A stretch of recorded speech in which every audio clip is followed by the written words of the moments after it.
Welcome, everyone. My name is Nora McGinnis. I co-chair the Exhibitions Committee for the Surface Design Association, a membership nonprofit focused on contemporary fiber and textile art. I'm delighted to welcome you to this week's Textile Talk, the future of contemporary fibers, where we'll be talking with some of the award winners from our current exhibition, Future Tense 2022, as well as our exhibition Jurors, Cuevas and Carrie Burkel. Textile Talk webinars are brought to you by the International Quilt Museum, the Modern Quilt Guild, Quilt Alliance, San Jose Museum of Quilts and Textiles, Studio Art Quilt Associates, and Surface Design Association. So thank you. First, before we get started, a few housekeeping announcements. So this is a webinar, and as such, your screens and mics are not showing. We do welcome questions, and we will have a chance to answer those at the end of the artist presentations. So please submit them in the Q&A box located at the bottom of your screen. We are really honored to bring you free and inspiring Textile Talks programming, and do respectfully ask that you be courteous as you engage with speakers and moderators and other participants. Do remember that your chat comments can be seen by everyone.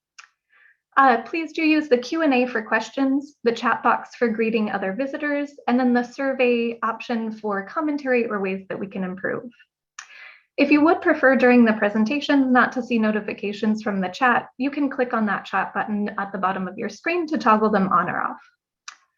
So these webinars would not be possible without the generous support of our donors or sponsors, and we will feature them really briefly just now.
Thanks so much. So we have with us today the award winners from the current SDA student exhibition, Future Tense 2022, which you can check out in its entirety on the SDA's website. So welcome to Cynthia Evans, Karena Graves, Savannah O'Leary, and Emily Zarse. So each of these artists will be giving a short introduction today to their work and practice, and then we'll move into a panel discussion with our exhibition jurors, Cuevas and Carrie Burkel. At the end, as I mentioned, we will have time for questions from the audience too, so you can put those into the Q&A anytime, and we will read them as the presentations move along. With that, I will go ahead and turn things over to our presenters and let them introduce themselves. So first up, please join me in welcoming Cynthia Evans. Okay, so again, my name's Cynthia Evans. I am a multimedia artist from El Paso, Texas, and I'm currently graduating from University of Missouri in Columbia. With an MFA in fibers. I've been experimenting with sculptural papermaking for the past 3 years, and it's been something that's really just interested me so much and why I came out here. My beginning work, before paper became such a staple in my process, I was making wearable reliquaries and pieces that revolved around the abject qualities of my own body and identity. I wanted to be able to open up the conversation about death and loss. And so I began making paper vessels, which became a kind of interesting obsession over the past 3 years. I wanted to base all of these vessels off of grave goods And then I couldn't leave my body and my past materials behind. So I started incorporating my body into the work again. Then that leaves me I wanted to really think about some of these rituals that revolve around death and loss and our own identity. So I started creating grave sites for myself. And so by incorporating these body casts and then seeds within the work, it would simultaneously grow and deteriorate my own body as I tended the site. Which leads me to my current work, which is a piece called Descanso, which I did for my thesis just recently. And so Descanso translates to eternal rest, place of rest, and relief. It also is a term that's used for memorial markers, typically at the sites of unexpected deaths, frequently seen on the side of highways in the southwest region of the US, in Mexico, and in Latin America. I've chosen this title not only because of its ties to funerary culture, but to my own experiences from being from the border. Using the concepts of these little deaths, the vessels creating the perimeter of the work are the embodiment of my past and my pain and my identity. Contained, sealed, compartmentalized, and fragmented. Each one contains a literal piece of myself, blood, hair, nails, skin, tears, etc., or metaphorical pieces representing my identity and experience. Ocotillo, tire shreds, silver, bone, prickly pear, molding black walnut husk, carving tools, and so on. While these items have personal meaning and value, they also can be understood, imagined, and interpreted in ways specific to each viewer. They can be, these vessels are all manufactured glass pieces that have been scored and then cut. And when cast with overbeaten abaca, which is the paper that I favor, once the paper begins to dry, it causes these vessels to shatter more, which makes them distort in a lot of different ways. Let's see. Additionally, there are sporadic vessels that instead of containing fissures have been filled with vinegar and steel, which creates a chemical rust solution. This rust slowly seeps out from the rims of these vessels, staining each with a blood-like color that will continue to change and spread throughout the duration of their existence. You may have also noticed a kind of miscellaneous mound of dirt that was in the middle of this presentation, or in the middle of this showcase. And so that was me trying to incorporate my body back into it as well. I was using the same body cast from my previous grave sites, and I tried to create a mushroom substrate. But due to the climate within the gallery, although I had been tending the mushrooms for months beforehand and gotten them to flower multiple times, I was unable to get them to flower in the gallery space. These mushrooms can create a communicative and neural-like network, and is thought to be a driving force behind human consciousness. As I tended these substrates multiple times a day, these actions became a representation of invisible labor that's undertaken during these moments of deep introspection and analysis that accompany ego death, depersonalization. Failure and regression is always possible and often necessary to move forward towards something meaningful. Next up, we have Karena Graves. So please join me in welcoming her. And then, yep, Cynthia, you are all set. Awesome. Well, hello, everybody. My name is Karena Graves. I'm currently going to my last year as an MFA candidate in sculpture at East Carolina University in Greenville, North Carolina. And my current research is based on fish dreams. So the women in my family, we usually share dreams with one another. And one dream that we have in common are fish dreams. So whenever we see a fish within our dream, we usually call each other up and try to figure out who's pregnant. So it's basically a sign that someone that we know, whether it's a close friend or a close relative, is pregnant within the people that we know.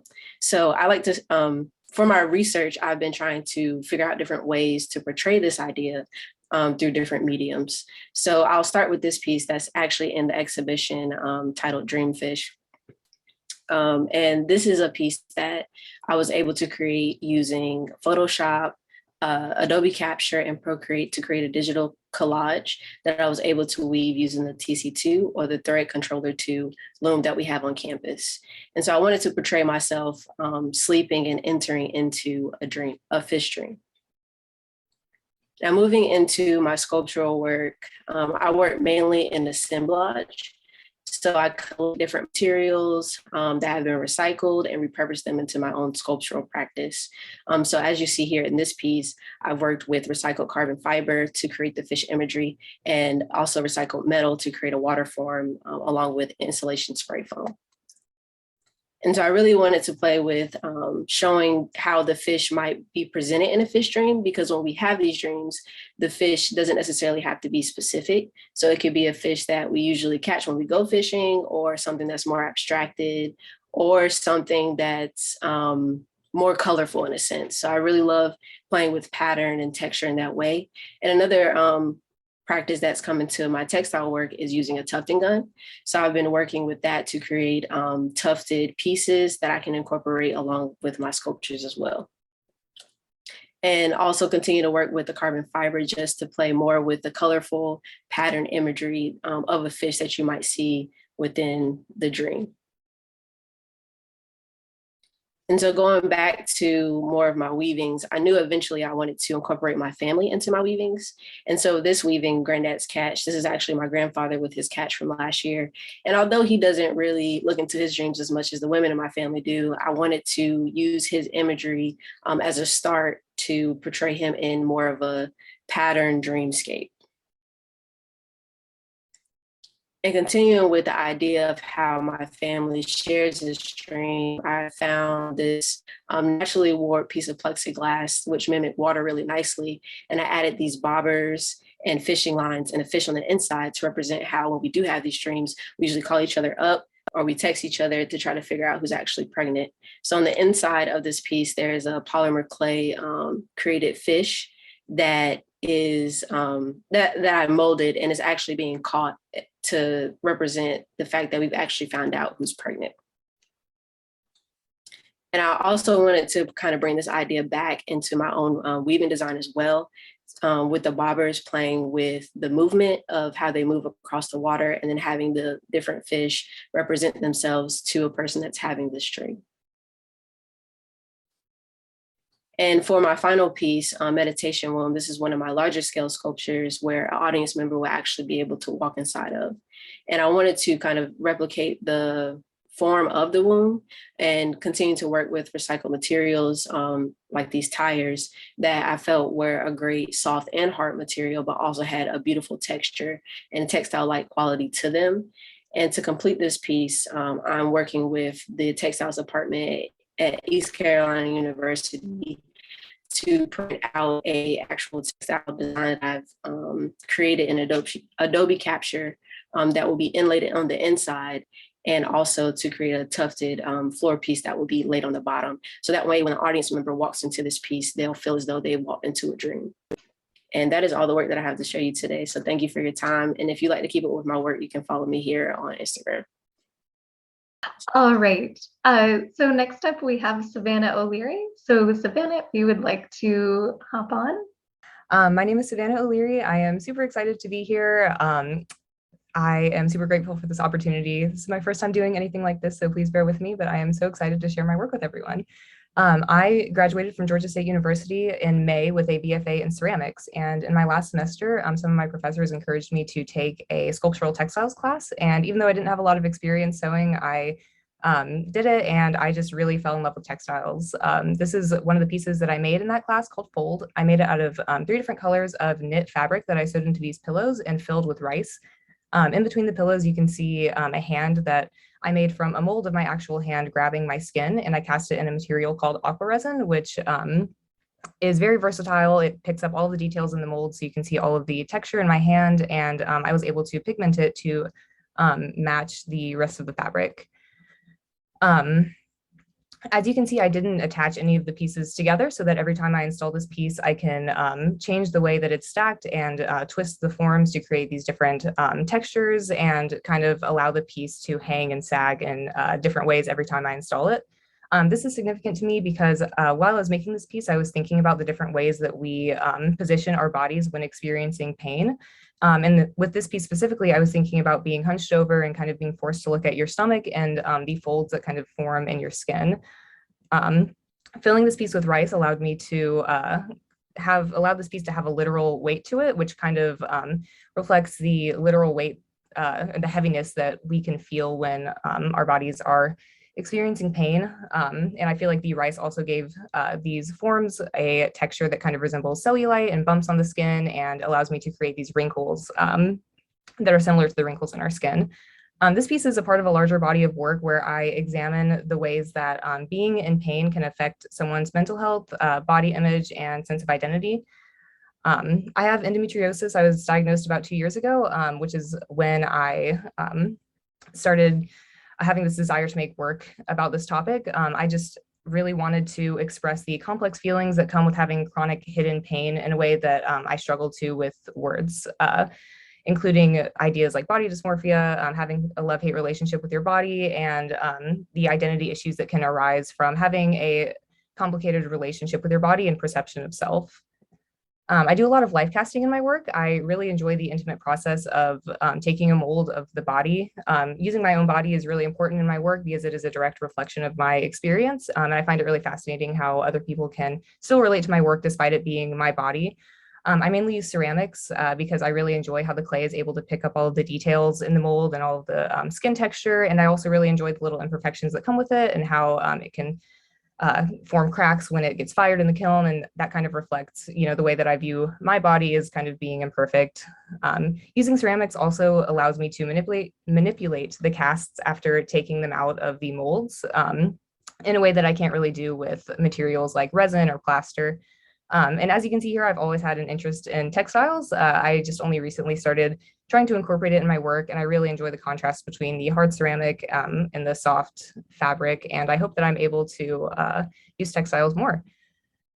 This is kind of what I've been working on recently. I'm trying to create these vessels by casting the molds and breaking them into smaller pieces and reattaching them into these awkward, disjointed ways to kind of talk about similarly to my other piece, talk about the different positions and postures that we can take when being in pain, whether it be hunched over or, breathing heavily and stuff like that.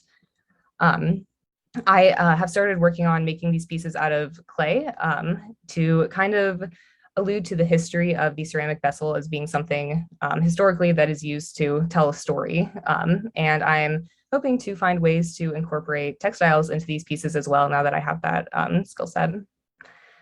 So yeah, living with endometriosis, I feel like it's really important for me to express my experience through art because historically, women and people who have been historically marginalized have kind of been denied the tools to do that. And, endometriosis is often overlooked and made invisible, and it's kind of under-researched. And I think it's really important to talk about it and to kind of raise awareness about it and talk about what people who have endometriosis experience. And with my work, I'm hoping to create a conversation about the complexities and the nuances of living with chronic hidden pain.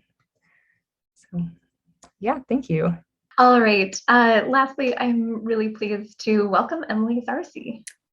I'm so excited to be with all of you and share today. I've always been a maker, especially with textiles. My grandmother taught me to sew, and I worked in theater and fashion earlier in my career. Currently, I am a recent grad from Indiana University, and in the MFA Fibers program, I was really able to take my textiles practice and expand the scope, scale, and processes in really exciting ways. Conceptually, I grapple with topics of the body, time, agency, reproduction, and caregiving, and I really do make the work that I do now because I'm a mother. According to London-based curator Catherine McCormick, what is considered valuable and interesting in art reflects what society finds important and valuable. Art about gendered domestic labor has historically been overlooked because society doesn't adequately value any labor performed by women in our society, whether that's art, childcare, housework, or any profession. My work, represented in the Future Tense exhibition, really tries to embody this exhaustion of invisibility and undervalued labors. Created in the really intense time of the early pandemic, I just had so many questions as the lines between my mothering and caregiving and making started to blur. What does the infrastructure of childcare look like? How do caregiving bodies operate under strain? How can this tension be made visible? Sociologist Jessica Calarco stated in 2020 that, quote, "Other countries have social safety nets. The US has women. The pandemic came along and ripped a giant hole through what little safety net we did have to support women, especially mothers in the US." And this work and this piece in particular really is an embodiment of this analogy. Sagging and wrinkled, the maternal form is a frayed safety net. Splayed and taut, the fascia-like textile surface is stretched excruciatingly thin, hanging on by threads to the broken down trampoline frame. Visibly worn and extended to the breaking point, the body appears incapable of carrying any more weight, yet persists as a structure of support. Fabric forms transform as they meld with the domestic armatures. They're captured, entangled, inextricably linked with both society's continuing gendered domestic labor roles, as well as with other complex systems such as capitalism, reproductive rights, even consumption and waste. The hand-dyed silk sculptures embody fleshy fragments, bellies, breasts, cords, organs, skin, which blur the internal and external boundaries of the body. These skeletons of domestic infrastructures create giant abstracted bodies, which are bent, upended, or toppled under the weight of durational care. Various tension points in the work reveal a layered experience. The body as a habitat for both pain and joy, rest and caregiving. It's a cocoon, a co-sleeper, a container for sexual pleasure. Ripped open and vulnerable, the careworn body struggles with the weight of both personal and societal expectations. The pressures of this care that I like to talk about really also find tangible form in my making as well. It's created through a process similar to shibori, where the silk organza fabric is tightly bound with cotton cord. And it's this intense compression that acts as a resist to the plant-based dyes, marking surface textures suggestive of expansion and deflation, wear, wrinkles, stretch marks, time. My fiber practice also incorporates both traditional dye plants as well as herbs such as tansy and pomegranate skins that were historically used for fertility support, birth control, abortifacients, and reproductive health. One really exciting example that I found in my research was in the really old Hippocratic treatise on the nature of women, which gives a cure to treat amenorrhea or the absence of menstruation with a recipe that's identical to one of my dye recipes, which is pomegranate, which creates yellow, oak galls, and alum, which are tannin and mordant, which are used to affix the color to cloth. And so I really see this specificity of color making as nods towards reproductive agency and a potential nutritive antidote to the depletion of caregiving. And again, I'm so honored to share with you all today. This work does come from my personal experience of mothering 2 children, but is really only one small piece of the wide and diverse experience of birthing and caregiving. I would also like to acknowledge my support for reproductive justice and abortion rights. And there's so many thinkers and writers and activists that support my thinking and making, and I'm just sharing a few with you here today. I also really want to acknowledge the extensive network of child rearing, labor, and caregiving support that has made my MFA work possible, from my children's teachers and school to neighborhood families, friends, to my parents and partner. And my deepest gratitude to the surface design community, Ben and Carrie, my fellow exhibitors sharing today, and all the folks that made this possible. Thank you so much. Thank you so much, Emily. And thank you to all 4 of you. It's really fantastic to learn more about your work. Just a reminder for our audience, if you do have questions, we will have a chance to answer those at the end for the artists, but be sure to put them in the Q&A rather than in the chat. That way we will be able to keep track of them. So now I would like to introduce our exhibition jurors, Ben Cuevas and Carrie Burkel, and then turn things over to them for a panel discussion to delve a little bit deeper into this work. So Carrie Burkel is a visual artist, educator, and nascent curator living in Los Angeles. She received her BFA in textile design and MFA in fibers from California State University, Long Beach, where she currently teaches in the fiber program and has since 2002. She is also co-founder of Textile Arts Los Angeles, along with Leslie Roberts. And it was always a dream of hers to create a community of textile artists in LA, and she's very grateful to all of those artists that share her vision.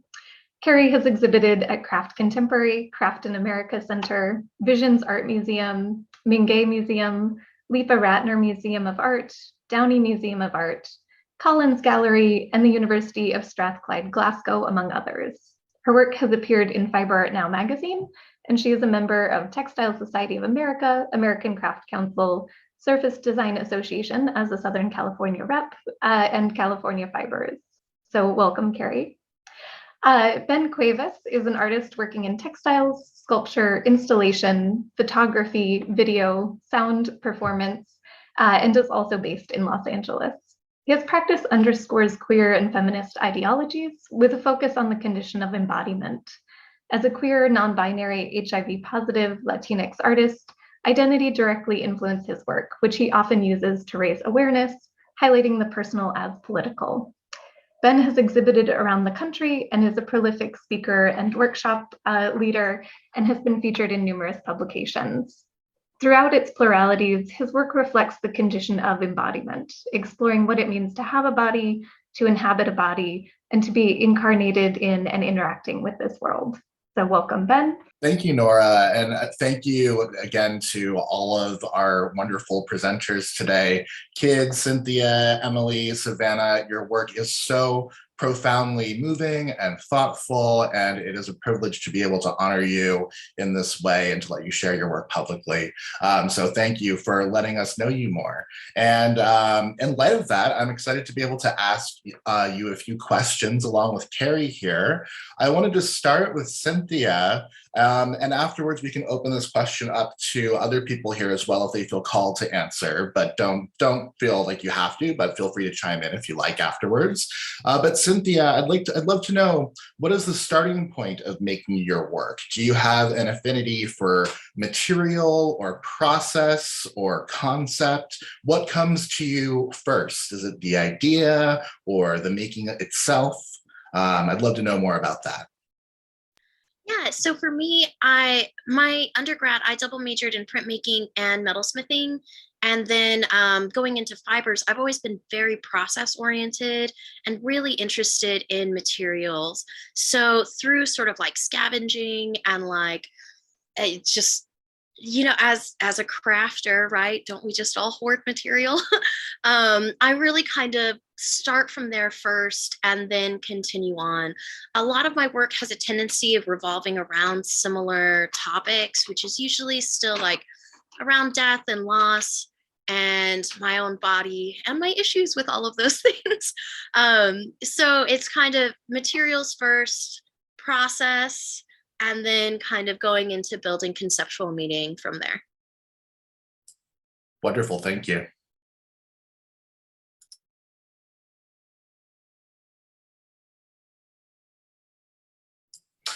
Karena, Emily, Savannah, if any of you feel called to answer that question as well, feel free to jump in.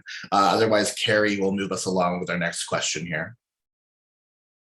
Thanks, Ben.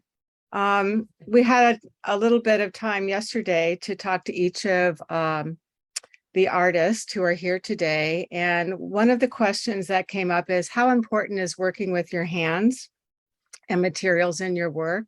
And I'd really like to start off with Karena Kidd with that question. So how important is it working with your hands and materials? I think it's very important for me because I also scavenge and find things all the time. So being able to touch and feel the materials and figure out what it's capable of and what it's not capable of really helps me figure out how I'm going to place it within my artwork. And even when it comes to like weaving and textiles as well, it's like feeling the softness or the heaviness or, you know, understanding the material is better when I can touch it. and I can feel it. You, in your work, you're touching a lot of different kinds of materials. And the exhibit, we saw your beautiful weavings on the TC2 loom. And I was really inspired about how you integrated your fish as symbolism and motif. And I hadn't seen your assemblage work before. And I don't know what the carbon fiber is. Could you explain that? So it actually is similar to a textile. So when you first get it, it's kind of like fabric, and then you can, I guess, cut it apart and put it together, and then you resin it to make it hard and stiffen. But when I actually found these pieces, they were already set and made in that way. So all I had to do was cut it apart or position it, paint it, and kind of fit it into my own motif. So it's kind of nice. When I found them, they kind of already fit into what I was looking for and thinking of. You went to school, or you were actually finishing up your school in sculpture. Yes. Do you have a particular affinity for fibers and textiles? Yeah, so I was actually introduced here at East Carolina University because I was looking for a way to work with softer things in my work. And so I met Robin Haller, who's a professor there, and she just took me under her wings and just started showing me everything possible. And I'm like, oh my gosh, just like so many cool machines and materials that I can use. So I think I'm gliding that way into more like fiber and textile works and trying to fit those into my already sculptural practice. Oh, thank you for your explanation. And I offer the question up to any of the other artists about working with materials and your affinity for materials. Cynthia touched on it a little bit. I think the way Kid says it so beautifully, like going from hard to soft. And then in my practice, like I definitely started out as exclusively fibers, exclusively textiles, a lot of hand stitching, quilting, more 2D things. And I think having the time and space within a program to expand, like I think using found materials as well. I first started using the found materials of fabrics that were around, and then that expanded into thinking about what are the structures, what are the frames, what are the leftover like kid frames that are stuck in my garage, and that really expanded my vocabulary and juxtapositioning the hard and the soft, which I think there's so much potential there, thinking about the body and kind of larger structures in the world. I love that word, potential. Textiles have an immense potential, right? For concept and ideas and creating.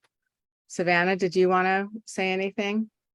Yeah, I completely agree. I know we were talking, or they were talking a bit about the, contrast between the hard and soft, and I fully get that with the life casting that I do versus the, incorporation of textiles that I've started to explore. And yeah, it's really important for me to be able to, feel those materials and have my hand, especially in, ceramics. It's like manipulating these life casts and really having like, my fingerprints even on the pieces and, the literal texture from my skin. I'm going to jump in really quick just with something. I think it's one of the things that I really love about fibers is how, I always want to touch it. It's depending on whatever the material is, and even though I'm obsessed with paper and I don't really do much with textiles at all, I think that there's just something about just like these precious objects and like how we use them in our lives and how we incorporate them into them, but then like also pushing it into these fine art territories as well, where I feel fibers really just like breaks boundaries within that, or at least it can. Breaks boundaries and expands the boundaries.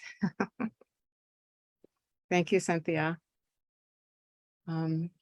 Moving on, I have a question, or we're going to start with Emily. And I was really curious during this time of COVID, which you were all in school, how supportive was your faculty, department, or school in your work and thesis during COVID?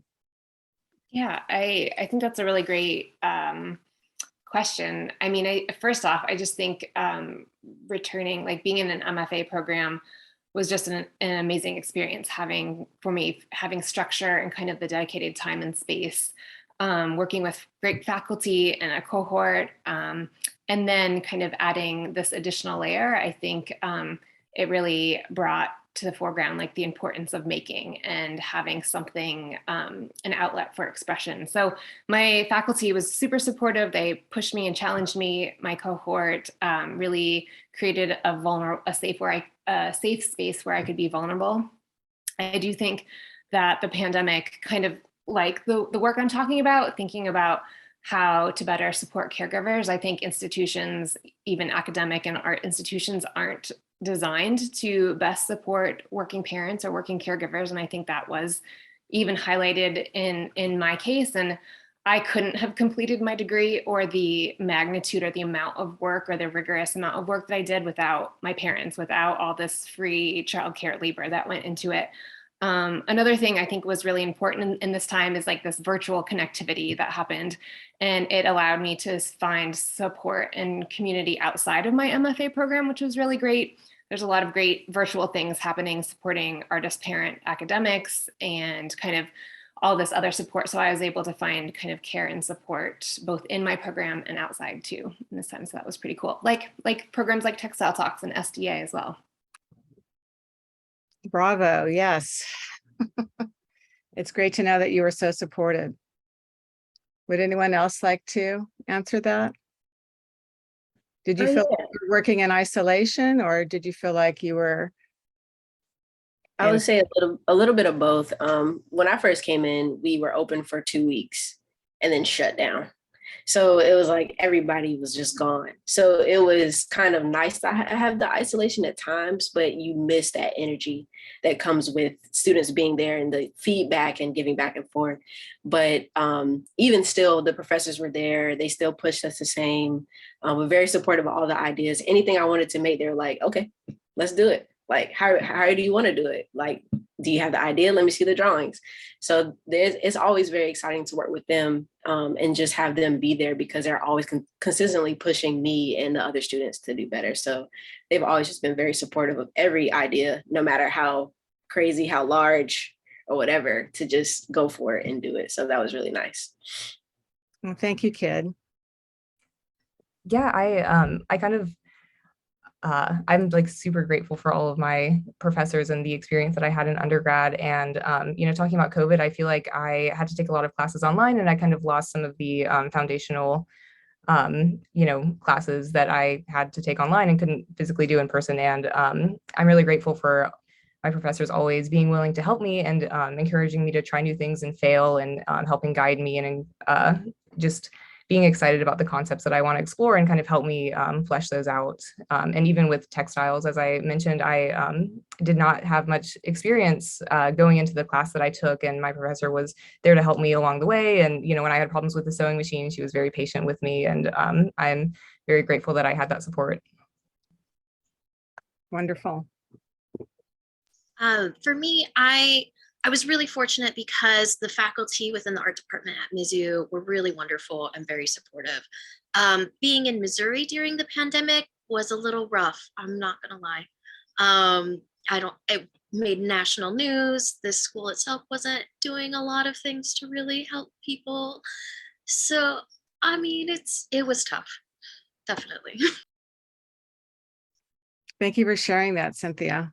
Absolutely. Thanks, Carrie. I have a couple more questions here. First, I have a question for Kid. So your work is so beautifully connected to ideas around family, and especially connections between women in your family. And I'm curious if some of your introductions to textiles and making came from connections from women in your family. Those things are so often passed down along those lines. So I'm curious if there's a connection for you there. A little, I would say with quilting, soon every child that graduates high school gets a quilt from our grandmother, whether she's made it or she's got someone else to make it. So that's like a connection there. Learning how to sew was from the women in my family, and even learning just about softer things has always come from them. So I think that's a start. But I think more textile based things like that, I've learned a lot from my partner, because she's a fashion designer. So I'm always around fabrics and things with her. So we're always passing off. I'm giving her sculptural energy and she's giving me textile energy. So there's always a connection that I have found with women in that factor, and even with friends who quilt or make things in that nature. Oh, it's great to know more about that. Thank you, Kit. Yeah. And my last question here, I'll start with Savannah, but anybody can feel free to answer this afterwards. Savannah, I'm curious, why did you choose to work in fiber above other mediums? Beyond like thinking about material, thinking about it more conceptually, what does fiber let you say that other mediums can't?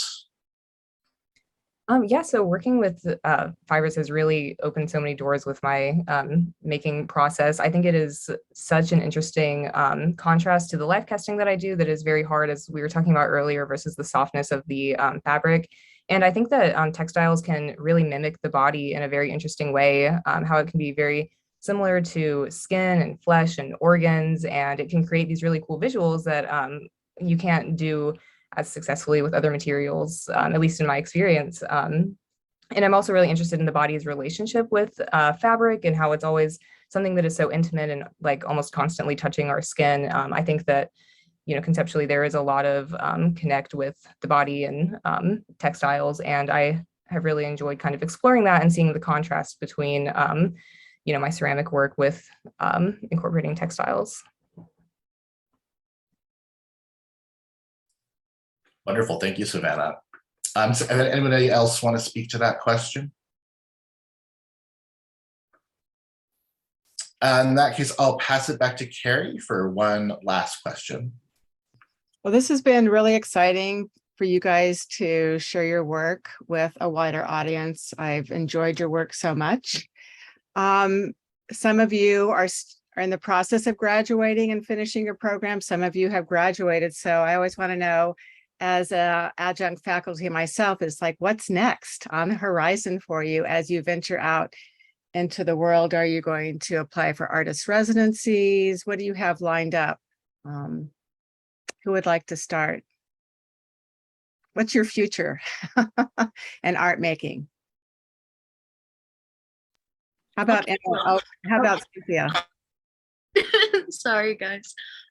So I'm really hoping to get into some artist residencies. I'm wanting to try to apply to get my work into more shows. I'm actually going to be taking part of my Descanso piece down to Texas to the craft museum there. So it'll be on display for like 3 months, which is really exciting. And so, I mean, really just like anything and everything I can get my hands on. I'll probably still also apply for teaching jobs because I've been fortunate enough to be teaching the past 3 years that I've been at Mizzou as well. So, you know, anything that I can. Oh, I wish you all the best. Yeah, I first off, I'm taking a much needed summer break because the intensity of thesis was kind of, I didn't realize until after graduating how intense it was. But so I'm using some time and space, but I'm actually, one of the exciting parts of the program was I took a art history class that allowed a curatorial project. And so kind of these questions that I was asking myself about, like, what is the fatigue of caregiving? Like, I was able to ask other artists and I curated a virtual show. And so listening to other artists respond to some of the questions was just like affirming and connecting and exciting. So I was like, oh, this curation thing is pretty cool. So IU actually has a new interdisciplinary curatorship program that I'm going to be joining in the fall. And I'm going to be working on a project kind of digging into the local history of lineages of birth right here in Indiana. And so I have a project already in the works for that. So I'm excited to kind of keep my roots here in Bloomington, Indiana, and kind of be out in the community with some new projects for that. Well, congratulations, Emily. Exciting. Well, hopefully you have all formed a wonderful community from your school, and hopefully that will continue to grow and ripple out. Thank you so much. It was really awesome to hear you guys speak a little bit more and learn a little bit more. So I appreciate it, and our audience does as well. I do want to get in just a couple of audience questions. So one for Cynthia from Serena Manuel. She would like to know, do you feel like you are, in your work, you are the living dead, and clarifying not as in a zombie or as in if we are born to die, but like the body is a death vessel? I I think a lot of it is really just the inevitability of death and how it's sort of a universal truth for everybody, regardless of who you are, gender, culture, anything, right? And so I think that there are also different types of death. Like we have, death as like this ultimate, like you're dead, right? But then like within like Hispanic culture, there is like, the true death or like the final death, which is when people no longer remember you, which is why you have ofrendas and like all of these things to sort of pass on tradition and memories and family.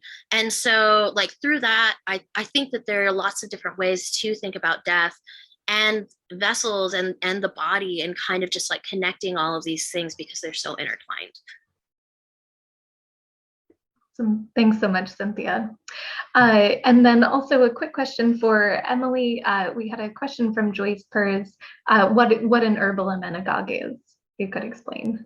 Sure. Yeah, I was using fancy term that one thing about the program is great. I could do a lot of research and making as well. And so I looked into kind of plants that kind of affect the body. And amenagogue were herbs used historically to bring on the period or bring on kind of menstrual flow and kind of flush out the reproductive system there. So things to kind of get the blood working. And there's different plants in different cultures and different time periods that were used. And what was so cool is I kept coming up with like a lot of the dye plants I use also have crossovers into medicinal properties as well. So thinking about how plants and place and color can affect different parts of the body, health and whatnot. So it's pretty cool. Thanks, Emily. All right, and that concludes our program for today. So I do invite you all in the audience to visit SDA's website for more information about our really wonderful journal, our programs and exhibitions. You can see these artists' work again, as well as the other work in the Future Tense 2022 exhibition, and learn more about membership in SDA as well. So the recording of this presentation will be available on YouTube next week, and you can get that link on the SDA website as well. And I do also want to invite you all to next Wednesday's Textile Talk, which is conversations with the artists with a theme of Haven and sponsored by Studio Art Quilt Associates. So please definitely do tune in for that. We are really so happy to bring you weekly textile talks free of charge. And if you do enjoy these talks, please do also consider making a donation so that they can continue happening. And finally, another thank you to our sponsors. We will be featuring them again, but in the meantime, I hope you all have a really wonderful week and take care and see you again soon.